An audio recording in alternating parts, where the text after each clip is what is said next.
Strong Conversations.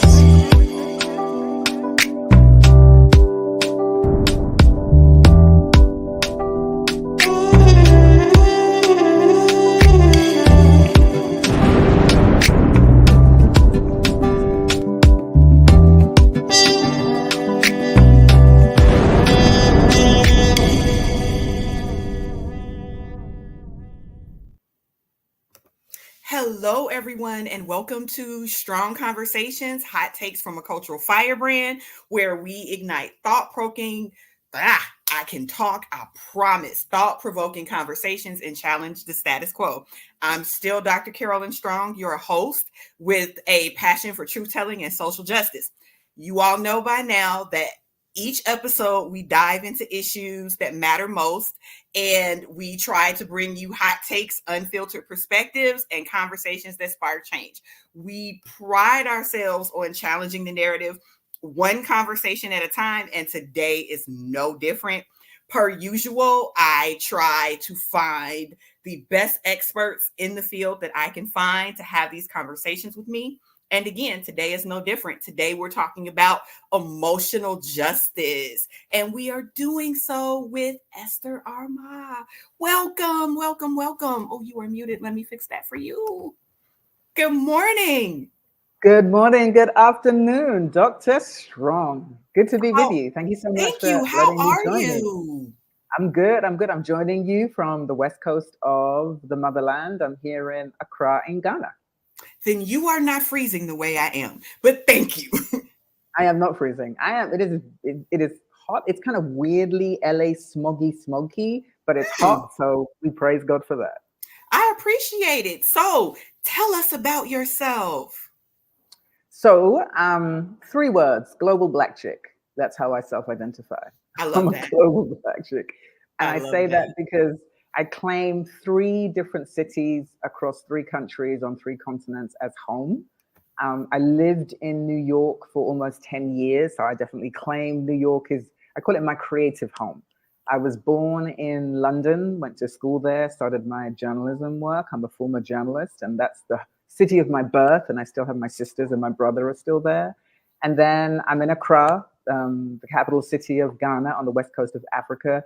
And so that is ancestral home, spiritual home. So I have ancestral home, creative home, and birth home. So I claim all 3.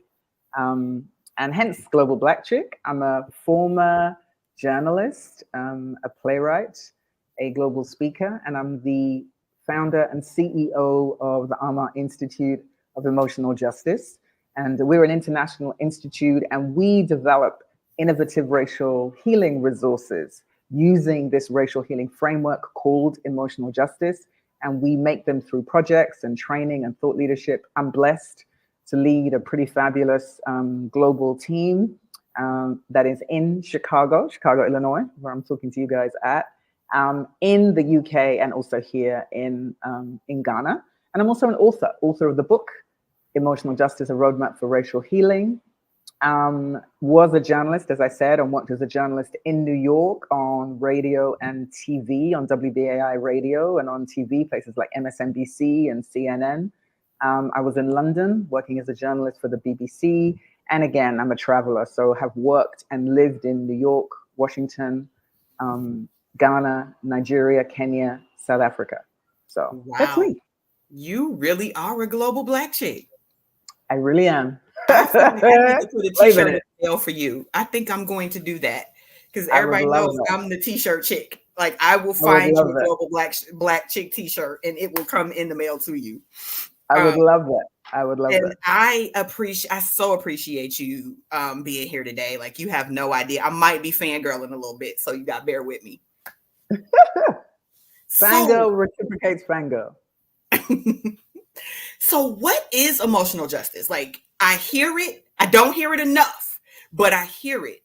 But I always like to start with what does it mean before we start to let's define it before we unpack it. Like what does it mean particularly in the context of anti-racism? Right. Emotional justice is a racial healing roadmap that identifies how a legacy of untreated trauma shapes us as global Black people, shapes how we see ourselves and our relationship to ourselves and each other because of the oppressive systems that have created the world in which we're in today. And so emotional justice is saying that the emotional toll of these oppressive systems has to be named, has to be identified, has to be given language and broken down. And then we have to create resources to actually heal it. So emotional justice is the roadmap and the framework that names it, identifies it, breaks it down, and then creates the resources to address it. Why is that so crucial? Because in the context of anti-racism, you know, the language is it's not enough to be to not be racist. You have to be anti-racist, which is more active. right? Right, Not being racist is passive, right. and Exactly, it's a form of inactivity versus exactly, anti-racism, which is actively working toward being exactly. different. Exactly. And with emotional justice, as emotional justice is saying, and how do you become active? What are the steps that you're taking to make that activity sustainable, have longevity, and do the combination of dismantling and healing work that is necessary in order to undo the harm and heal the harm that has shaped so many of us? So the emotional justice is the how of the doing part. That's the way I like to look at it in the context of anti-racism. So what I'm hearing, because you know I love active listening. So what I am hearing you say Yeah, is that we cannot engage in the work of repairing harm and doing and being better by simply pretending like these things did not happen. right, right. And not only can we not do that, by pretending they didn't happen, we entrench the harm that has already been done historically. And we make the historical harm ongoing harm. And then talk about a healing, but we're not doing the work. The other part of emotional justice that is really important is that part of what we say is that the work is not the same for everybody. We have different work to do, and it matters that we identify that. And the reason that is crucial is the global racial healing model that everybody loves, everybody refers to, is South Africa's Truth and Reconciliation Commission that Mm-hmm. made Mandela and Desmond Tutu, Nelson Mandela and Desmond Tutu, global icons of forgiveness. So I'm a student of racial healing models, and the Desmond Tutu would refer to the modeling of Kenya back in 1964, and the one of South Africa is the 1990s. But what both had in common is that they center whiteness. And because they Mm. center whiteness, what that means is that you end up going from harmful systems where there was unequal labor. You had Black people doing physical labor on behalf of other people's wealth, other people's benefit, and centrally white people. You then translate that into this racial healing model. You now have Black people doing emotional labor on behalf of white people's anxiety, white people's economic fears, and the inactivity then is still by white folk, and the activity is still done by Black folk. That And is not a sustainable approach to any kind of racial healing or anti-racism. it's not a sustainable approach to any type of healing, because whether Absolutely. we choose to acknowledge it or not, while people of color have been most harmed and most egregiously and overtly harmed by this particular system, the reality of the situation is that this system has impacted everyone in Absolutely. one way or another. And that's one of the things that I love about your book. It's not just this is what white people have to do in order for this healing to occur. It's you specifically say this is whatever, this is an everyone problem. This is a Right. black, brown, indigenous, and white problem. And it is something that we all have to engage in to see some sort of true healing. 100%. And that part of the challenge that we've had is that we have treated it as a universal problem that has a universal solution. So it's this narrative has been, let's all come together and do this whether it's diversity, equity, inclusion, anti-racist work together, and then we will have the healing. And emotional justice is, no, that's not how the harm was created, and that's not how the harm is sustained. But there are two wounds from the lie of oppressive, harmful systems. The lie of white superiority and the lie of Black inferiority, both of them are wounds. Both lead to having a sense of yourself that is not to do with the reality of who you are, but the world that has now been shaped and built for you to move through sustains that. That is a harm that kills Black people and Literally. maintain literally, emotionally, spiritually, and then maintains the sense of delusion for white people that is therefore more harmful for everybody. So emotional justice is saying we have to get really clear and identify what does the harm look like in these different bodies for white women, for white men, for Black men, for Black women, for brown people. Like we've got to identify the specificity of it and abandon this false universality. It don't work, it doesn't make sense, and it doesn't heal. It doesn't. And I've never thought about it like that before. This global ideology has led to a dysmorphia on both parts, has led to a dysmorphic sense of self. It's like you said, it's led the oppressors to believe that they are somehow superior, and it has resulted in the oppressed somehow buying into that inferiority narrative. And that's where a lot of that harm is stemming from, which I guess kind of bleeds into my next question, which is this notion of emotional justice. How does it really intersect with racial equity, and how are we using it to kind of blow down these systemic systems, if you can say that, systemic spaces? How Yeah, do we use it to fight against systemic isms of all sorts? right. With the framework, we talk specifically about empathy and equity, and that they are dual intersecting realities that are really important for Black people and healing. With emotional justice, we say very specifically, is your work about dismantling or is your work about healing? If it's Black folk, it's specifically about healing. For white folk, it's specifically about dismantling. So what does that actually look like? So for Black people, we have, in America specifically, there is a relationship between labor and value, because the history of America meant that your sole value as a Black person was based on labor.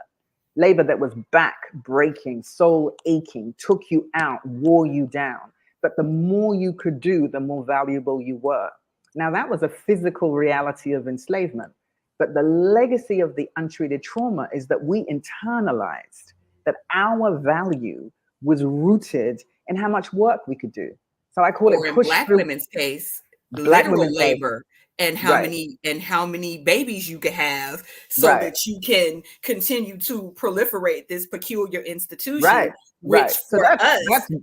our only value was rooted in being able to create more product.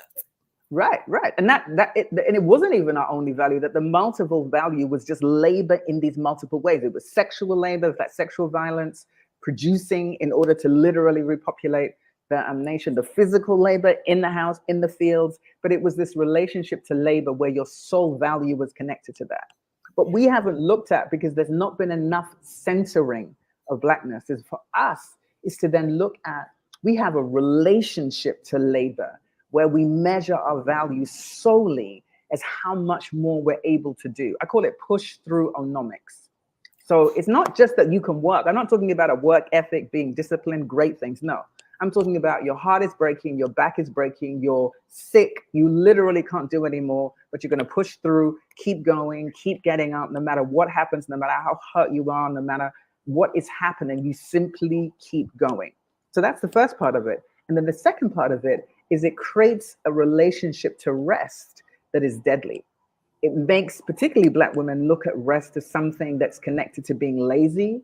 Have I earned it? And the parallel narratives historically, where rest was treated as you're just being lazy, a lazy Nigger. That was the language historically. But that Mhm. physical reality became an emotional connection. So for so many of us, we have to reframe a relationship to labor that centers rest and replenishment as part of our humanity. So that's specifically the healing for Black folk. That is not Was white it people's Audre work. Lorde that said self-care was a revolutionary act? I think it was Audre Lorde. Right, I'm right, almost positive it absolutely. was. Right, absolutely. Now that's specific to us as to Black women in particular, but specific to Black folk. That is not white folks' work. White women do not need to center rest. So what is white women's work? Their work is to break up, to sever this connection to power that centers white men, no matter the cost, the harm, or the toll to them and So to now you're talking all to the Black, brown, 53%. indigenous people. 100%. 100%. And that we haven't, because of this universal, let's all get together and do the work together, we haven't done the specific identification of why this is your work to do and why this is my healing to do. And the two things are not the same. But when we are each doing the thing that we're supposed to be doing, when we come together, there is a difference in what coming together looks like. Why? Because you don't have white women, white folks manufacturing emotions in order to terrorize Black folk, brown folk, indigenous folk, because they're doing their work. And so that's why with emotional justice, we actually create language. We have what we call the language of whiteness. That's what we have to unlearn. And then there's the emotional justice love languages that we replace the language of whiteness with. And all of that is part of the doing, the becoming anti-racist. That it's not just that you're doing it, but what is the thing that you're actually doing? What does that manifest as? Okay. And now it's funny that you were talking about manifestation, because that was my next question. We see what we now have the language to label as emotional injustice. So what are some common ways that these emotional injustices manifest within marginalized groups? Like, we were having a good conversation before we started about colorism. Is that one of the ways that we see this emotional injustice manifest across the diaspora? The legacy of untreated trauma has taught all of us that the closer we are to whiteness, the better we are, the more successful we are in all things, in every sector, no matter what sector that is. Beauty is definitely one of those. And so the manifestation of that then is colorism. But as Dr. Yaba Blay says, so importantly, that connecting colorism to institutional white supremacy is crucial.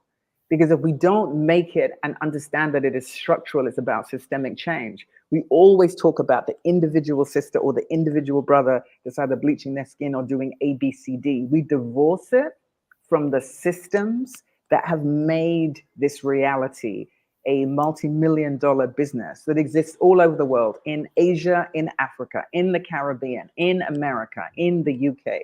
Every one of these places has these massive industries where what I call lethal whitening is profit, even though it is quite literally killing us. But death and whiteness has become synonymous with health and wealth for Black people. And that is part of the legacy of, that's why I call it untreated trauma. It's not just that it's trauma, because some trauma is treated and so therefore it doesn't manifest in the same way. But the untreated trauma is connecting whiteness to beauty. And then the systemic manifestation of that is colorism and all the industries that we create around that. So when you say it's lethal, you mean that these skin creams are literally killing people? The skin creams are literally killing people, and the systems that create a beauty narrative that made whiteness the pinnacle are the beginning of that execution. They're the beginning of that death. Because you don't have the industry without the systemic agenda that identifies whiteness as the earth. As I say, the language of whiteness is a narrative that teaches all of us our role in the world. And what does that narrative say? Whiteness is the world. Whiteness built the world. Whiteness rules the world. Whiteness saves the world. So that is what whiteness is. Who are you? Who are we as Black people? That means Black people need to be saved, civilized, because we are the savages. And that is a narrative All Black people, all people of color are taught all over the world. And the manifestation of that is the closer you are to white, the more successful you are likely to become. And emotional justice says that is only if you define success as death, murder, execution, loss, and horror. Now, that is a reality that a lot of people are literally fighting against. They don't want to accept that reality. They don't want to talk about that reality. So I guess that comes to my next question of how does acknowledging and validating those truths and those emotions play, and the emotions that those truths evoke, play a role in fostering healing within communities that have been impacted by this? So it's always about linking individual behavior to institutional structures. So what does that mean? It means asking a really specific question. Each of us has to ask that of ourselves and of each other. How do I speak the language of whiteness in my work, in my world, and in my community? In other words, how do I privilege what whiteness has taught me, that Blackness is less than in all these different ways? How do I manifest that? How do I speak the language of whiteness in my work and in my world? And how does the way I manifest that, how does it show up? How does it shape how I am, how I behave, how I treat other people, how I do my work, how I see success? And therefore, how does that seeing then shape my relationships to other people? And then asking that question and answering it in the mirror, looking in the mirror and answering it for yourself, exploring it within your community, whether that's a community of work, school, where the places that we work, in order to have a different kind of conversation. Because if we apply it to colorism and beauty, how do I speak the language of whiteness? I speak the language of whiteness by engaging a multi-million-dollar industry that creates bleaching. And I subscribe to the ideology that light-skinned is more beautiful. And then I manifest behaviors that affirm that. And those behaviors can be harming and hurtful. You literally just told a story just before we came on that is reveals how we can speak the language of whiteness. And as I say, the language of whiteness ain't French. I'm not talking about a literal other language. I'm saying it's the language of how oppressive systems show up and have you question, even though you know ideologically, philosophically, politically, yes, I'm badass, black to the bone, badass, all the things, blackity, black, black, all the things. But it's your emotional relationship to Blackness. It's your emotional relationship to power and powerlessness. That is the legacy of untreated trauma that we need to heal. And colorism and beauty is but one of the areas. We can talk about medicine and the way Black women are treated in the world of medicine when it comes to pain. There, every industry, go through everyone, education, go to look at what's happening with education on the campuses of America with Black women. Go through every sector, and how we speak the language of whiteness is manifest. And the way that we tackle that is by honestly, within our communities, asking ourselves the question honestly, and then exploring it in community. I ask it of myself in the book, and I share a story of being a former journalist who almost got to the brink of selling out my own people because of aspiring to this success, which in the language of whiteness was about the willingness to throw my own off the bus. It's not that I didn't know better. It's not that I wasn't ideologically Black. And that's why emotional justice said it's about your emotional connection to whiteness and how that shows up, how it shapes you.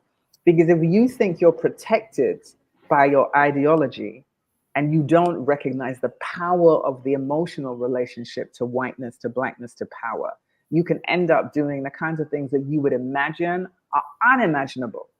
But that's the power of that emotional connection. And I would just add to that too, when we're talking about what that language looks like you said before, it's not just about spoken language. That language Absolutely. manifests itself also in how you're moving in the world and the things that you are doing. It's not always about what you're saying, because we all know as fully actualized adults that sometimes what people do and what they say aren't always in alignment. So, like you said, I can say I'm blackity black black. I can be here with my fist off February. And then the way that I'm moving in the world and the things that I'm doing, the people that I'm hiring, the way that I'm interacting with people that look like me can definitely speak the language of white supremacy without ever having to say a word. Absolutely. Exactly that. Exactly So that. it's crazy out here. It I really is. some I sometimes just have to pause and take a beat in the fact that we're still doing this. Right. And we've been at this for so long. We And really have. We sometimes it just feels like we're not getting anywhere. and I really, really feel you on that. And I think that we have to always remember the absolute Everest that white supremacy is. So you can move a boulder, and a boulder is huge, but you're looking at the Everest that is white supremacy. So it will never not feel like you're either standing still or going backwards. That's literally how we're going to feel. So I think it's really important that we pause and that we rest. Sometimes take a moment to honor how far we've come. Sometimes take a moment to scream and vent that we're still having conversations that we feel like should have been done, finished, however long ago. And then sometimes just scream because it's all too much. It's just all too much. And one of the love languages of emotional justice is called intimate revolution, which is specifically about Black women. And part of what we talk about is what we call say goodbye to the emotional mammy. Now, we know Mm. historically the mammy was usually Southern, dark skinned, large sister who looked after the white family, looked after the white children, and was At always the joy expense of filled, was her happy. own. Absolutely, was always happy to do it. Not just at the expense of her own, there wasn't even a consideration that she even had a family. She was dehumanized, desexualized, and her entire existence was about serving whiteness and white people. Now, the emotional mammy is about a Black woman, any hue, any complexions, not about size, any hue, any complexion, who is expected to look after the feelings of white people and all men, no matter the toll, the cost, the consequence, and the harm to her and her body. And that's where this language of emotional justice and emotional injustice is really crucial. Understanding it is this emotional labor is absolutely deadly, that it is expected and required by Black people. Historically, emotional labor has been required to stay alive. But Yeah. in this contemporary time, emotional labor is weaponized by whiteness to terrorize, to emotionally terrorize Black people. And it works because it makes us ill, it makes us sick. And Yeah. you may not, that sickness may not manifest physically because Black women are absolute PhDs in keeping on, even though we're literally dying. Yeah. But the internal toll, the breaking down, the way that we numb ourselves in order to, we emotionally rearrange ourselves, the normal human reactions that are true for any human being, universal human emotions. No, now it's racialized emotions. Your Mhm. vulnerability isn't vulnerability. Vulnerability in a Black woman, oh, now you're dangerous. Your Right. human emotion of anger, which is natural, no, now you're an angry Black woman. So now you're dangerous, not to be trusted. We know all these tropes and languages, but what they actually are is racializing the emotions in order to dehumanize the person whose emotions have been racialized. And that's how we perpetrate and perpetuate this emotional injustice that hurts us so much. That's why our focus in emotional justice is healing. There is a healing that we need to have an empathy to our own internal selves, our own interiority, and everything that we've been through, the inheritance of previous generations of just trying to survive.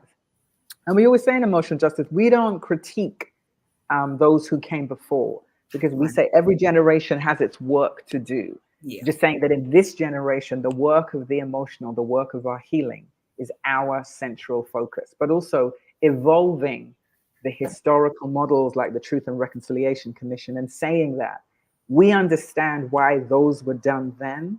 They do not work now. They don't serve us now. They don't serve our healing. They only center whiteness. And in this day and age, we cannot, we will not, there is no future in doing that. Well, given everything that you just said, I would love to know what your take is on ally fatigue, because I'm so tired of that word, that phrase. So it's so interesting, because in emotional justice, we have very specific work that white people do. And because it's specific to white people, the idea is that it frees us as Black folk from engaging with that work. So what do I mean by that? So we have very specific love languages for white people, specifically white women. And then we have the languages of whiteness that also refer to white people. So for example, intimate reckoning. Intimate reckoning is the love language for white people and centrally white women. What does that mean? It means reckoning with this relationship where you choose proximity to white masculinity over everything else, no matter the cost to the entire world. And then you manufacture an innocence about making that choice every single time. With our work with white people and centrally white women, we talk about what we call the threesome: courage, convenience, and comfort. How often do you opt for comfort and convenience when you're required to choose courage, because that's what a so-called ally would do? How often do you defer to your comfort, assuming that there's somebody there, often a woman of color or a person of color, who has no option but to be courageous because their life, their profession, their health is on the line? And so because we do that specific work in that specific way, and we always separate, we don't train Black, brown, white people together. And we do that because Black people's trauma is so often disregarded, overlooked, and silenced, that in those spaces where we're all so used to centering whiteness, so-called allies end up being centered again. So I reject the word completely. We don't even use it. We simply say, you are the dismantler you've been waiting for. What does dismantling look like according to your actions, your work, your focus, and your energy? And these are the kinds of activities, these are the kinds of actions that we engage and we explore in order to make that work real. And we talk about sustainable healing as opposed to momentary performative language. So in that, I love the fact that that when you're doing this work, you are separating people, because a lot of this work requires safe spaces. Right. And traditionally, I don't know how safe we as people of color feel to be truly vulnerable in quote unquote, as my mama used to say, mixed company. So And you know that what? And you know what, Dr. Strong? I think we have to name it much more honestly than that. What people of color, Black people, Black women do not feel safe in whiteness. They don't. And there's an entire history that emphasizes, justifies, and illuminates why they don't feel unsafe. And so instead of we create language that's always designed to try and not offend whiteness. Yeah, because we're so ingrained, we're so nurtured to center that we don't simply say is that we're unsafe with you. And because we're unsafe with you, this training cannot happen this way. And we are very specific about doing that. And the reason why is that we are in a global emergency right now. It is a horror story all over the world. The landscape of labor for Black women is a nightmare. For Black people is a nightmare. For people of color is a nightmare. The world is literally going up in flames. The time for choosing our words in order to protect the feelings of entire sectors of people that are perpetuating harm is so over. It's so over. So you simply have to say it. And so we do. So it happens all the time. We get asked all the time, why do you separate people? And I say, because Black people are unsafe in whiteness. They are historically, they are professionally, they are personally. And the work that you have to do is not the work that Black folks have to do. So we're going to separate you all, you do your work. Then we'll have a session where we come together. But the session that when you come together is very different than the sessions that we do when we're separate. Because when we do our training with women of color, it's a very safe space. It's a very vulnerable space. It gets very emotional because of how far we're able to go because of safety. When we do the training with white women, it's a very, very, very different, space. And we talk to and specifically speak to white women about the the them being so accustomed to being emotionally Center, yeah. catered to, not just centered, but then emotionally catered to by Black women. And the dishonesty they have about loving that relationship and being unwilling to ever reciprocate. But that's work that they have to do with each other. It has nothing to do with Black folks. So this is why we literally say to them, yeah, this is not about Black people. It's definitely not about Black women. And these are conversations among you. We lead them. We lead them. We're the leaders of the organization, but we're very clear about the importance of the separation. And in this day and age, this contemporary time where it is an absolute nightmare all over the world and people are dying, the idea that we take time to choose our words more carefully because of a history of catering to the feelings of the perpetrators of harm and brutality and violation is actually an insanity, and it has to stop. Yeah. I It I has to could stop. I couldn't agree more, because I mean, we're still in 2024 witnessing the weaponization of white women's tears, and they are still getting folks killed. Like, we've come a long way from Carolyn Bryant with Emmett Till, and we're still seeing these same things happen time and time again. So I could not agree with you more that we've got to start somewhere in order to stop. And it's going to come at a cost, but we've been paying already. So at And this point, when you say it's going to come at a cost, because that's often what people say, are we willing to pay the price? And I said, we've been paying in blood for yep, 500 years. yep. So how much more are we willing to spill? And when we say the cost, really, who profits and who pays and who profits? Who is um, doing the work and who's dying? Who is reaping the reward and who is living with the repercussions? That's part of the work of emotional justice, is saying that there is a dishonesty in our approach to the work because we worked so hard to censor the feelings of those who've committed violation. And to use Ava DuVernay's wonderful kind of analogy that white supremacy is a house. Whether or not you built it, we're all living in it, and the foundations are rotten, and it's going to collapse in on everybody unless it is rebuilt in the spirit of a healing. That means everybody has to do their work. You can't sit out on the porch and watch other people build a house and then expect to live in it. It just simply cannot work that way. And so I think when we think about cost and toll, again, part of the work of emotional justice is putting language to the toll in a way that we previously have not done. And we always say empathy and equity.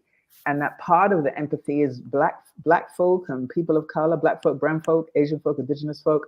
Part of it is an empathy towards ourselves, because as particularly Black women, we are so hard on ourselves. We're so hard on each other. We're so accustomed and comfortable in being so hard on each other. Get it together, girl. Don't be shedding those tears. Get it together. Straighten up that back. Don't I let them see mean, you weak. Don't let them see you weak. resilience has become a dirty word among Black women. Right. And we always say in emotional justice, there is no people more resilient than Black people. And what we don't need to be more resilient, we need resources so that we can resource our care. That is our healing, that we resource our care. We treat it as institutionalized necessity. So, for example, we do a training with senior Black women leaders that is specifically about institutionalizing wellness in their personal leadership. And when we do the training and we say to them, and they always say, well, this would be great for our team. And we always say, it's not for the team, it's for you. It's specifically for you. Because the nature of how particularly Black women work is that you've always been nurtured to center community. I said, so we don't have to worry about the community getting the benefit of what you learn because you're literally hardwired to do that.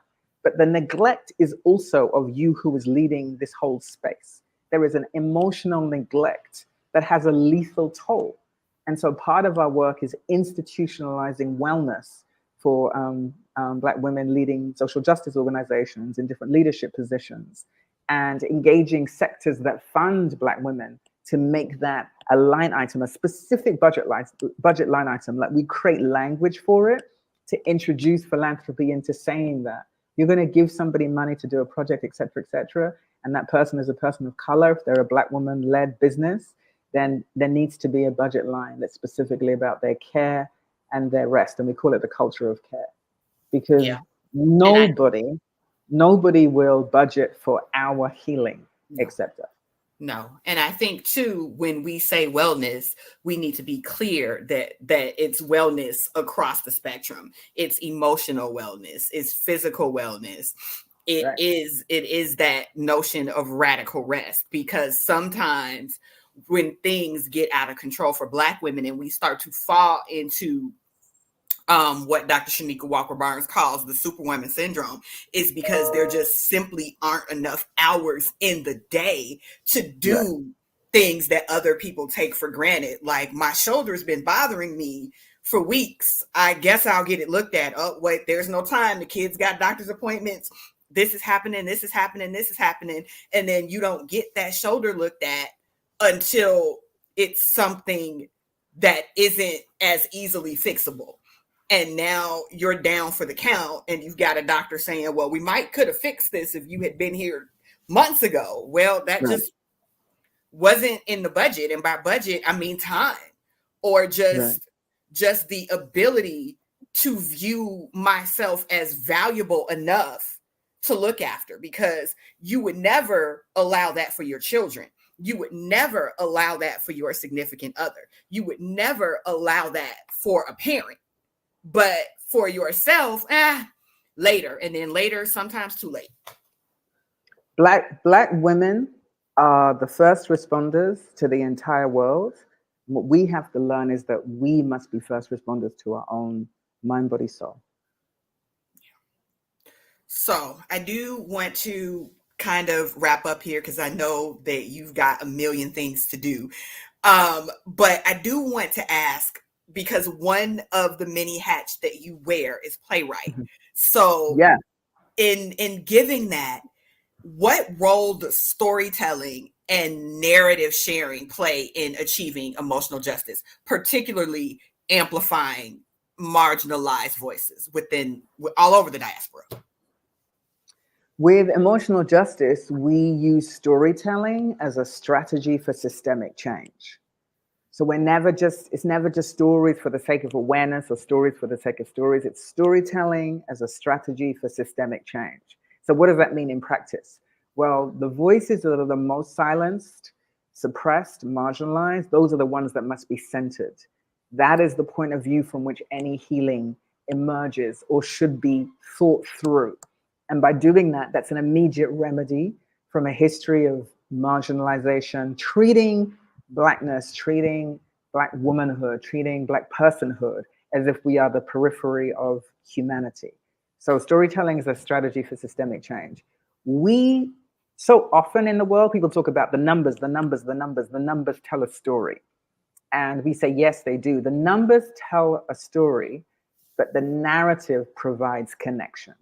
And our work is to curate and create connection to the unfamiliar parts of ourselves and our worlds, to and for each other, in ways that traditionally has not happened. We also treat narrative as an economy. Narrative is an economy that has to be invested in, because narrative has been used as an economy to dehumanize. The narrative of Black people as savages, as slaves, as barbaric, as not having any history or any culture or any ability. That narrative is an economy that enabled an entire oppressive systems of colonialism, apartheid, and enslavement to be built. So we're saying the healing narrative must also be treated as an economy. And by that, I mean, it must be invested in. that we as a people must invest in it, treat it not as an industry in terms of the capitalistic sense of that word, but we treat it as an identity that is crucial to our healing as a people. So in all of our work with emotional justice and in the AIEJ, the International Institute that I lead, we work with artists. If you come to one of our trainings, there's a dramatization of some kind. If you come to one of our events, there's a dramatization of some kind. We have Black artists, we have white artists, and it's specifically because we separate people. When we are engaging with white women, we have white women actors and artists who do these piece to cameras, these monologues, these dramatizations that are really about bypassing all the persona stuff and getting right to the heart work. So we always start with where the work needs to happen. But the beautiful and powerful thing about drama is we've all had the experience of watching, whether it's a play or a film, that really speaks to your humanity and moves you in a way that, for example, literature doesn't, in the way that numbers don't, in the way that information doesn't. But it connects and it allows you to be broken open and have a conversation that you might not otherwise have. So for us, that's how we engage storytelling. But for us, it's about a strategy for systemic change. And so we do this beautiful project called Healing Harm, Heeding History. You cannot heal a harm that you don't name, and you have to do it by heeding a history that you have to know. So we did that. We named September Black on Black Healing Month. And we did an event called Healing Harm, Heeding History. We launched it here in Ghana in September of 2023. And there's this beautiful dramatized monologue called Black Is, which is exploring the panorama of Blackness, Black in America, Black in the Caribbean, Black in the UK and Europe, and Black on the continent, and what it means for us to come together, to have been hurt and traumatized, hold the resentment, all the feelings of our history, but to recognize that there is no future without us being together. And we have to imagine that and then work to make it real as part of our healing. So storytelling is an integral part, and it's how we provide connection in all of our training, through our projects, through our thought leadership. Even my book that I wrote, when I launched it in New York, we did a dramatized reading at the beautiful Dwight Cultural Center in Harlem. We did a dramatized reading here in Ghana when we did the event. We did a 3-city, 3-country, 3-continent launch.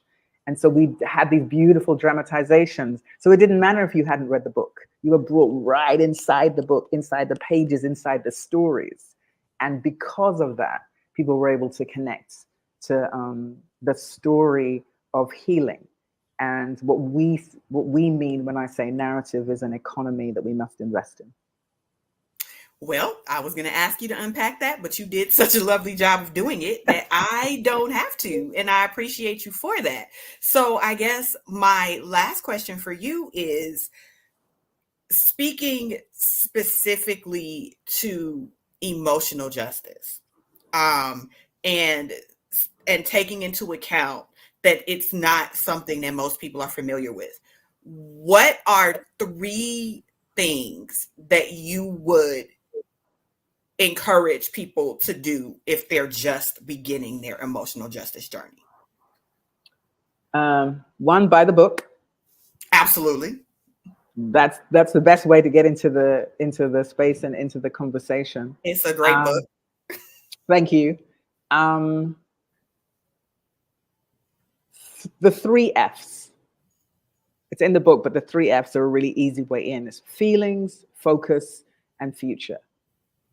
Take a regular inventory of how you're feeling in the spaces that you are, particularly as Black and brown people. I don't like the term marginalized. I say people of the global majority, which is what we are as people of color.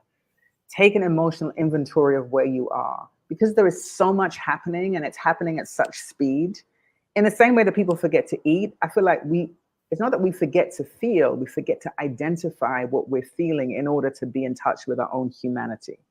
And as a people that is consistently dehumanized, that part of the work of emotional justice is connecting to your own humanity in regular, specific ways. So feelings, focus, and future. So what am I walking through? What am I feeling? Whether you do it as a message on your phone, we call them grace notes. Grace notes is when you just record it. You speak into your phone and just record it. and then you play it back later to give yourself a chance to check in with yourself. Focus is the second F. What am I focused on right now? How does that focus serve to calm me or soothe me? Or how does it help feed an anxiety? Feed an anxiety about something that I can't do anything about right now. And can I shift the focus? And then the future. The future is to do something small that takes you out of whatever the space that you're in and go somewhere else. And we say it could be 3 minutes. 3 minutes, it could be play a song that takes you into another beautiful space. But it's about imagining the future that you want for yourself and taking a period of time to do that. So that's kind of four, the three F's and then the book. Okay. And the book is paramount, because one of the things that I have enjoyed with my read is that it is definitely digestible. It's done in a way that you don't have to be an expert to kind of understand, because sometimes there's a lot of language that isn't really inviting to people that are just starting out. And I definitely appreciate the fact that as a practitioner, I would never call myself an expert, but as a practitioner, I get it because I'm a practitioner, but I also am reading it and understanding that non-practitioners will get it as well, because the reality of the situation is that's our core audience, because that's the majority of people. So I definitely do appreciate the fact that someone that's saying, hey, I want to learn more about this, can pick up your book, read it, and actually learn more about it, instead of having to kind of, well, let me go research this term. Let me go research that term. Let me go figure out. And now starting with one book now means I have to go read 6 more just to understand your one book. So I definitely appreciate that. Right. Thank you so much. Thank you so much for saying that, because it's literally written with that in mind. It's written so that if you've never heard of the term, that you get a literal introduction. What is it? What does it do? How does it work? How do I use it? Like, it really, and as a journalist, breaking it down to those very specific pieces was really, really important, because the idea is that you can pick it up, read it, and then use it. And use it in your work. You share it with somebody and say, you'll be able to use this. You'll be able to use this as language. And one of the most affirming and beautiful things since the book is still a new book. It came out in October 2022. One of the most beautiful things is all the messages that I get with people literally telling me that, oh, you know what, Esther, I read your book. This is how I'm using this part. I use this part to do this in my work, or I'm using it to train, or I'm using it to teach, or I'm teaching it. Do you know what I mean? And I love that. Oh, I do. Because I was flipping through and I was reading and I was like, I smell a book study coming. And it was beautiful. Smell a book study. Right. And it was beautiful because it meant that it did the thing that I intended it for it to do. And that is, the book is written to be a resource and a tool, that you use it as it's written in the world of your particular work, whatever that work is, that it can engage, it can impact, and it can transform. That was my intention. Well, like I said, you definitely did it. How do people find you? How do people find your book? What's the best way to do that? So the best way is check us out on the socials. If you're on the socials, IG at Emotional Justice on Instagram, just Emotional Justice on Instagram. Everything you want to look for. You can find dramatizations there. You can find the link to get the book there. Book is available on Amazon, all good bookstores. It's available globally in the States, anywhere, Barnes & Noble, regular spots, you can go get it. Online through Amazon. Again, Emotional Justice on Instagram is probably one of the best ones. I'm on LinkedIn as Esther Armah. Also on Facebook, the Armah Institute of Emotional Justice.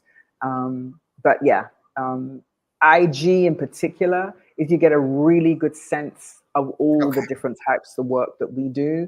And hey, it's IG, it's free. Jump on, check it out. Exactly. It is free, and it is there for all. So it's Emotional Justice on Instagram. Yes. Emotional Justice on Instagram. Go check it out. And you'll actually be able to watch that. I think I talked about Black Ears. There's a wonderful clip. It's a 40-minute monologue, but there's a wonderful 5-minute clip on Instagram where you can get to see it and share your thoughts as you watch it. It's always a conversation. We call it the Digital Village. So watch it, Oh, share okay. your thoughts. Yeah, check it out. I will definitely make my way over there to like and subscribe. Perfect. And just the last point we're going to make is that we are creating what we're calling the Netflix of racial healing. And so by that, we're going to have this bi-monthly subscription. You can access all of this kind of video content that we're speaking about now. You can do one of the courses. You could do, for example, Goodbye to Emotional Mammy. Learn about what that is. What does that mean? Join us in community and conversation. Again, we call it the Digital Village, and I just call it the Netflix of racial healing. And we'll be launching that a bit later this year. I'd love to maybe come back and talk with you more about. Oh, you are always welcome here. Thank you so much. Thank you. You are Thank you, always Dr. Strong. welcome here. I appreciate you for spending this time with me today. I'm excited about getting on that Instagram and looking at all of those resources there. Like I said, the book is a phenomenal resource. And for those of us that like to read on the go, it is available on Kindle. That's how I read mine. That's how you read yours? Cool. Yep. Cool. Because I like to be able to highlight and go back. And if I'm out somewhere and I have a couple seconds, I pick up my phone and maybe I can read a couple pages. Love that. So the Kindle version was definitely great for me. So I did just want to let people know that it is available for the hands-on book lovers, and for those of us that prefer to read digitally, it is available in both ways. Yes. So I am unless you have something else that you want to add, I am going to close us out. No, this was wonderful. I just really want to say thank you, Dr. Strong. This was a beautiful conversation. I appreciate your deep dive into the work and your affirming words about emotional justice, what it does, and your use of the work in the book. I'm always grateful for the opportunity to engage and to further explore this with folks. So it's family. It's family. It's our future. It's our healing. So thank you. Thank you so much. It really is. Well, you know how to find me. Like and subscribe at Strong Conversations across all platforms, and keep coming back. And you have been watching and or listening to Strong Conversations, Hot Takes from a Cultural Firebrand, where we're trying to change the narrative one conversation at a time. And today's conversation has been with Esther Armah, CEO of the Armah Institute of Emotional Justice. Until next time, have a good one, y'all. Thank you. Bye. You've been listening to Strong Conversations, Hot Takes from a Cultural Firebrand. Make sure to like our Facebook page at Strong Conversations, or follow us on Twitter at Dr. Carolyn Strong. Until next time, have a good one.